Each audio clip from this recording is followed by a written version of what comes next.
दोस्तों वीएचपी ने एक बयान जारी किया है। उस बयान में वीएचपी ने कहा कि गरबा में सिर्फ हिंदू पार्टिसिपेट करेंगे, नॉन हिंदू पार्टिसिपेट नहीं करेंगे। खासतौर पे उनका इशारा था मुसलमानों की तरफ, क्योंकि बहुत सारे मुसलमान खासतौर पर यंग लड़के गरबा में घुस जाते थे। और मुझे अच्छी तरीके से याद है 2 साल पहले ऑफ इंडिया की जो नुपुर शर्मा है उसने भी एक ट्वीट किया था। वो ट्वीट मुझे अच्छी तरीके से याद है, जिसमें उसने कहा था कि अगर आपको गरबा करने का इतना ही शौक है तो आप घर वापसी कर लो। तो भाई यहाँ पर बात सिंपल है, मैं मुसलमान हूँ, मैं रमजान और बकरीद के अलावा कोई ईद मनाता ही नहीं हूँ, तो मैं क्यों खामखा जबरदस्ती किसी और के त्योहार में घुसूं। एक बंदे ने मुझसे बहस की, वो मुझसे कहने लगा कि भाई जब से ये आरएसएस और बीजेपी पावर में आए हैं ना, ये हिंदू मुस्लिम ये बहुत करते रहते हैं, वरना हम तो गंगा जमुना तहजीब वाले हम बहुत मिलजुल के रहते थे। मैंने उनसे सवाल पूछा कि भाई साहब आप ये मुझे बताओ कि हिंदू मुस्लिम ये कर रहे हैं या हिंदू मुस्लिम लीग वाले करते थे, जिन्होंने जो है हिंदू मुस्लिम करके इंडिया के 3-3 4-4 टुकड़े कर दिए, एक उधर पाकिस्तान एक इधर बांग्लादेश, कश्मीर का मसला ऊपर मार दिया किले की तरह। तो उनका ये आर्गुमेंट था कि जब से बीजेपी और आरएसएस पावर में आए हैं, मंदिर के पास ये कह रहे हैं कि दुकान जो लगाएंगे, ठेला जो लगाएंगे, वो सिर्फ हिंदू लगाएगा, मुस्लिम नहीं लगाएगा। मैंने उनसे सवाल पूछा कि भाई साहब आप कुरान और हदीस के हिसाब से या कुरान और सुन्नत के हिसाब से मुझे ये बता दो कि क्या कोई मुस्लिम मंदिर के पास बेच सकता है अपना सामान, इस्लाम के हिसाब से बता दो।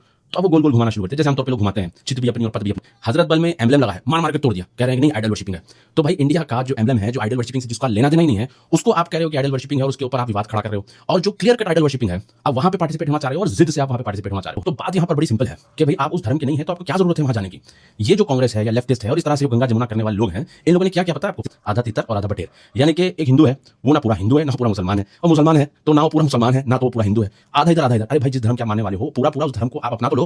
इस्लाम में भी कहा गया है उदखुलू फी सिल्मी काफा। अरे भैया पूरा पूरा अपनाओ, आधा तितर आधा बटेर। ये क्या है? योगी आदित्यनाथ का मुझे एक इंटरव्यू याद है जिसमें उनसे पूछा गया था कि आप घर से कहते हो हिंदू? उन्होंने कहा हाँ मैं घर से कहता हूं हिंदू। आप ईद मनाते हो टोपी पहनते हो? उन्होंने कहा मैं हिंदू हूं, मैं मुसलमान हूं ही नहीं, तो मैं ईद क्यों मनाऊं और मैं टोपी क्यों पहनूं। तो यहां पर जो मेन प्रॉब्लम है वो मेन प्रॉब्लम है जिद। ये सब लोग जो विवाद खड़ा कर रहे हैं ना, क्यों कर रहे हैं? इनको असल में जिद है। हिंदू ये कहेंगे, हम इसके उल्टा करके दिखाएंगे जिद में। तो जिद का कोई इलाज नहीं है।